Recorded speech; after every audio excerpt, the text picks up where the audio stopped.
안녕하세요, 멸묵상. 오늘은 창세기 49장 29절부터 50장 14절까지의 말씀 보도록 하겠습니다. 네, 아, 월요일인데 죽음에 대해서 먼저 생각을 해야 되네요. 야곱의 죽음에 관한 이야기입니다. 사실 여러분들이 지금까지 야곱 스토리를 쭉 따라오셨다면요, 요셉 스토리도 그렇고요. 야곱이라는 인생이 참 어떻게 보면 비루한 인생이었고 어떻게 보면 또 영광스러운 인생이었구나라는 생각이 드셨을 거예요. 그렇게 비루하고 사기꾼인 야곱이 영광스러운 인생이 될 수 있었던 이유는 뭘까요? 하나님의 은혜밖에 없죠. 그리고 야곱의 죽음을 보면요, 참 엄청난 영광을 받습니다. 야곱은요. 예. 내용 한번 살펴볼게요. 29절입니다. 그가 야곱이 그들에게 아들들에게 명하여 이르되 내가 내 조상들에게 로 돌아가느니 나를 햇사람 에브론의 밭에 있는 굴에 우리 선조와 함께 장사하라 이렇게 말합니다. 조상들에게 돌아간대요. 자기는 죽는다가 아니고 조상들에게 돌아간다고 말합니다. 이것처럼 죽음에 대해서 강력한 확신을 가진 사람은 없죠. 우린 보통 죽음을 두려워하잖아요. 정말 많은 사람들이 죽으면은 그 후에 아무것도 없을까 봐 혹은 그 후에 심판을 받을까 봐 두려워하거든요. 사실 우리가 죽음을 두려워하는 것은 죽음 이후에 아무것도 없을까 봐 죽음을 두려워하는 게 아니에요. 죽음 이후에 뭐가 있을까 봐 두려워하는 거죠. 내게 나쁜 운명이 있을까 봐. 근데 이 야곱을 보십시오. 확신하고 있습니다. 내 조상들, 내가 사랑하는 아브라함과 이삭, 하나님께서 택하신 백성들께로 내가 돌아간다. 나는 내 조상과 내 조상들의 하나님께로 돌아간다. 나를 평생 사랑하신 그분께로 돌아간다라는 확신이 있는 거죠. 그래서 어쨌든 그 확신과 함께 그들과 함께 묻히고 싶습니다. 내 조상들과 함께. 그래서 뭐라 그러냐? 이 굴은 가나안 땅 만물의 막발라 앞에 있는 것이다. 아브라함의 햇사람 에브론에게서 밭과 함께 싸서 그의 매장지를 삼았으므로 아브라함과 그의 아내 사라가 거기 장사되었고 이삭과 그의 아내 리브가도 거기 장사되었으며 그다음 뭐라 그래요? 라헬이 아니고 레아를 그곳에 장사했다라고 말하죠. 사실은 이게 이제 하나님께서 일부 일처만 옹호하신다라는 가장 강력한 근거 중에 하나예요. 라헬을 얘기하지 않죠. 예. 어쨌든 잘못된 결혼이었지만 첫 번째 결혼을 야곱은 인정하고 있고요. 그리고 자신이 평생토록 추구했던 어 능력, 성공, 미모 이런 것들에 인제 뭐 죽을 때가 되긴 했으니까 그렇지만 자유해진 모습을 보여줍니다. 여러분, 레아도 지금 천국에서 얼마나 아름다울까요? 평생을 아름답지 못한, 표현이 과격하지만 못생긴 방식으로 삶을 살아왔던 사람이요. 천국에서 얼마나 아름다울까요? 지금 구할 때 우리는 레아를 보겠죠? 얼마나 아름다울까요, 레아는? 예. 물론 라헬도 아름답겠습니다만 저는 레아를 보면 굉장히 감동할 것 같아요. 그리고 야곱도 철이 든 거죠. 계속 볼게요. 이 밭과 거기 있는 굴은 햇사람에게서 산 것이나 야곱이 아들들에게 명하기를 마치고 그다음 뭐라고 해요? 죽는데 그 발을 침상에 모으고 숨을 거둡니다. 그러니까 이제 자신이 죽을 때 이제 난 죽는구나라는 걸 아는 거죠. 죽음 앞에 어떻게 돼요? 당당하고 담대하게 나아갑니다. 그러면서 그의 백성에게로 돌아갑니다. 예. 죽었다고 말 안 하죠. 그의 백성에게로 돌아갔더라. 성경은요, 일관적으로 신자의 죽음을 죽었다 이렇게 말하지 않아요. 잔다라고 말하거나 안식으로 들어갔으니까요. 그의 백성에게로 돌아갔다라고 말합니다. 그냥 끝이 아니니까요. 심판이 아니니까요. 영광이니까요. 자, 그리고 나서 죽음 이후에 야곱이 또 얼마나 큰 영광을 받는지를 보여줍니다. 요셉이 그의 아버지 얼굴에 굽으려 입 맞추고 그 수종들은 의원에게 명하여 아버지의 몸을 향으로 처리하게 하며 의원이 이스라엘에게 그대로 하되 40일이 걸렸으니 40일 동안 향 처리를 합니다. 이거는 당시 고대 근동에 거의 왕에 준하는 방식의 시신 처리였어요. 그러니까 왕처럼 거의 대우를 받은 거죠. 바로가 엄청난 은혜를 준 겁니다, 요셉과 그 아버지에게. 근데 사실 그러면 안 됐지. 요셉이 사실 다 죽을 애굽을 살린 거잖아요. 그렇죠? 그러니까 엄청난 거죠. 향으로 처리하는 데는 이 날수가 걸림이며 애굽 사람들은 7일 동안 그를 위하여 곡하였더라. 곡하는 기간이 지나매 요셉이 바로의 공에 말하여 이르되 내가 너에게 은혜를 입었으면 원하건대 바로에게 알리기를 우리 아버지가 나로 맹세하게 이르되 내가 죽거든 가나안 땅에 내가 파놓은 묘실에 나를 장사하라 하였나니 나로 올라가서 아버지를 장사하게 하소서 내가 다시 우리이다 하라 하였더니, 그러니까 이제 바로에게 이야기를 하는 거죠. 저희 우리 아버지가 죽었는데 아버지가 우리 고향 가나안 땅으로 가서 묻히기를 원합니다. 제가 가서 장사 마저 하고 오겠습니다라고 이야기를 하는 거죠. 그러니까 바로가 뭐라 그래요? 그가 내게 시킨 맹세대로 올라가서 내 아버지를 장사하라 이렇게 이야기를 합니다. 그러니까 이제 바로 다 봐주죠. 봐주는 정도가 아니에요. 요셉이 자기 아버지를 장사하러 올라가니 바로의 모든 신하와 바로의 궁의 원로들과 애굽 땅의 모든 원로와 요셉의 온 집과 그의 형제들과 그의 아버지 집이 그와 함께 올라가고 그들의 어린아이들과 양떼와 소떼만 고센 땅에 남겼으며 병거와 기병이 요셉을 따라 올라가니 그때가 심히 컸더라. 그러니까 장사의 행렬이 엄청났다는 걸 보여줍니다. 그들이 요단강 건너편 아닷 타작마당에 이르러 거기에서 크게 울고 애고통하며 요셉이 아버지를 위하여 7일 동안 애곡하더니 그 요셉은 아버지를 위해서 7일 동안 울고요. 그리고 많은 사람들이 그러니까 야곱의 죽음을 애곡합니다. 슬퍼해요. 예. 그 땅 거민 가나안 백성들이 아닷 마당에 애통을 보고 이르되 이는 애굽 사람의 큰 애통이라 하였으므로 그 땅 이름을 아벨 미스라임이라 하였으니 곧 요단강 건너편이더라.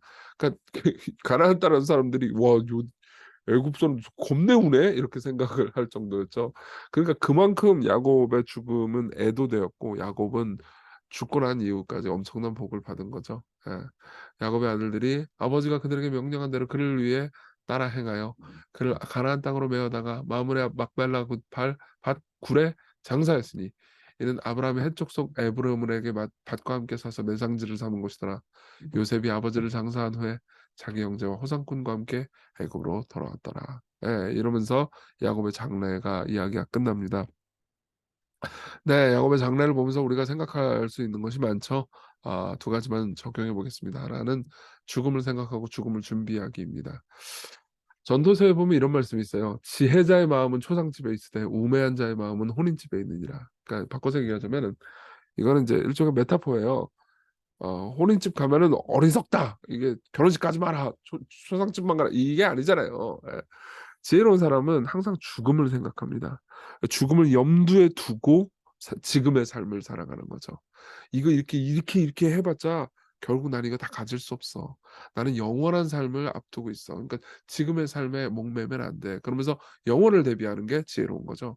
근데 뭐 저기 뭐냐 우매한 사람들은 그냥 먹고 마시고 술 마시고 즐기는 것만 미래를 생각하지 않고 영원을 생각하지 않고 지금을 살아가게 된단 말이에요. 그러니까 이게 이제 지혜로운 사람은 죽음을 잘 생각합니다. 지혜로운 사람은 항상 장례식에 가서 죽음을 생각해요. 장례식 가서 아유 오늘 부조했네. 아유 나 할 일 했다. 이렇게 생각하지 않아요. 자신의 죽음을 깊이 생각하죠. 여러분 보세요. 죽음 앞에서 야곱의 담대함과 당당함은요. 야곱 자신이 자기와 조상들의 하나님께로 돌아간다는 믿음 없이는 절대 가질 수 없죠. 예. 야곱은요 자신의 평생에 죄도 저지르기도 하고 어리석기도 했지만요. 죽음 앞에서 담대했습니다. 그가 착한 삶을 살아서요? 아니죠. 여러분 야곱 인생 보셨잖아요. 이 이 사람이 자기의 행위 때문에 천국에 간다? 그럴 리는 없죠. 예. 은혜를 베푸시는 하나님 때문에 기쁨으로 담대한 거죠. 그리고 막판에 이제 레아와 함께 묻히는 걸 보면서 우리가 알 수 있는 건 '아 야곱이 드디어 철이 들었구나.' 근데 죽을 때 다 돼 가지고 철이 드는 거죠. 인생이 다 그런 것 같아요. 그러니까 여러분들 주변에 어리석은 사람들, 철 못 든 사람들 보면서 너무 무시하지 마세요. 예. 저도 그렇고 저도 철 못 들었으니까 이 철 못 든 목사를 좀 용납해 주시기를 바랍니다. 이건 아닌가? 어쨌든 하여튼 이게 신자의 죽음입니다. 신자는요 점점 거룩해져 가죠. 죽을 때까지. 자, 두 번째입니다. 우리의 더 위대한 요셉 예수 그리스도를 보는 겁니다. 야곱은 애굽 사람한테 잘한 게 아무것도 없는데 애굽 사람들이 야곱을 위해서 곡을 하죠. 예. 엄청 잘해 주죠. 야곱이 잘한 게 뭐 있어요. 다 요셉 때문이잖아요. 자, 여기서 우리가 알 수 있는 게 뭐냐면 요셉의 공로가 야곱에게 전가되어서 야곱이 이렇게 거대한 축복을 받죠. 이 죽을 때 사람들이 다 관심 없는 거 저주잖아요. 근데 사람들이 너무 울고 애곡하는 게 뭐예요? 이게 축복이잖아요. 그쵸? 그러니까 그만큼 요셉이 잘했잖아요. 요셉이 애굽 사람들 다 살린 거예요. 뭐 며칠 전에 요셉이 막 재산들 다 뺏는 거 보면서 '요셉 폭군 아니냐.' 이런 식으로 생각한 분들이 많은데 아니에요. 요셉이 다 살린 거예요. 예. 이거 재산 다 안 가지고 중앙으로 통제하지 않으면 사람들은 전부 다 자기 중심성 때문에 지 멋대로 사람들 안 주고 그럴 거란 말이에요. 근데 이 요셉이 그걸 잘 통제해 가지고 애굽 사람들 전체를 다 살렸단 말이에요. 예, 왜 그래요? 요셉이 구원자죠. 근데 요셉이 받은 공로, 요셉이 한 모든 공로를 야곱이 전가를 받아서 야곱이 이렇게 죽을 때 큰 축복 가운데 죽잖아요. 마찬가지예요. 우리는요 저와 이정규는 천국의 사람들한테 잘한 게 아무것도 없어요. 예. 그쵸. 제일 잘한 게 뭐가 있어요? 죄만 지었지. 하지만 천국 사람은요 천국의 사람들은 우리가 죽을 때, 이정규가 죽을 때 환호할 겁니다. 이정규가 회심할 때 하늘에서 잔치가 벌어졌다고 누가복음 15장 7절에서 10절에서 얘기하고 있어요. 예. 왜요? 이정규의 공로 때문에? 아니요, 예수님의 공로 때문이에요. 보세요. 아까 우리가 야곱이 담대하게 죽은 걸 봤잖아요. 야곱이 죽을 때 다리를 탁 모으죠. 죽음을 맞이하는 거예요. 예. 죽음 앞에서 담대하고 당당한 겁니다. 왜 그렇습니까? 그리스도께서 죽음을 담대하게 맞이하셨기 때문이에요. 예.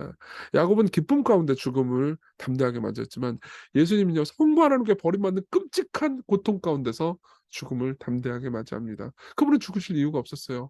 요한복음 19장 30절에 보면요, 예수께서 신포도주를 받으신 후에 이르되 다 이루었다고 하면서 머리를 숙이십니다. 그러니까 죽음을 선택하신 거예요. 예. 죽음이 찾아와서 어쩔 수 없이 끌려간 게 아니고 머리를 숙이면서 죽음을 허락한 거죠. 그리고 나서 죽으십니다. 예. 야곱의 죽음하고 비슷하죠. 야곱이 그렇게 담대하고 기쁨으로 죽을 수 있었던 이유는 그리스도께서 고통과 슬픔의 죽음을 죽으셨기 때문입니다. 그분의 공로로 야곱이 구원받을 수 있었어요. 죄 많은 야곱이요. 그리고 그분의 공로로 저와 여러분들이 구원받죠. 우리 같이 기도합시다. 우리의 죽음의 의미가 어떤 것인지 생각하게 해주시고, 우리 오늘 하루 삶을 살아갈 때 우리가 결국 언젠가 죽을 것을 생각하고 오늘을 살게 해달라고 기도합시다.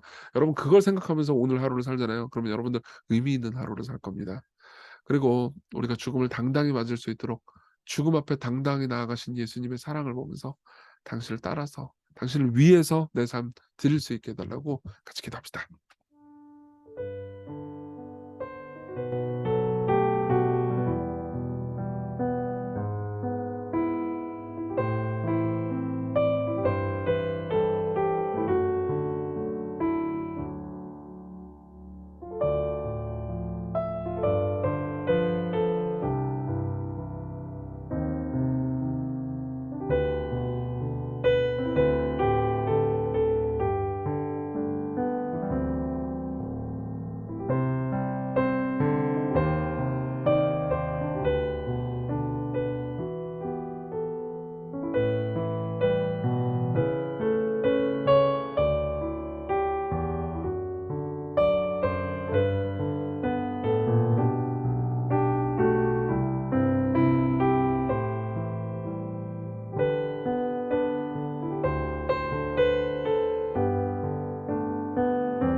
기도하겠습니다.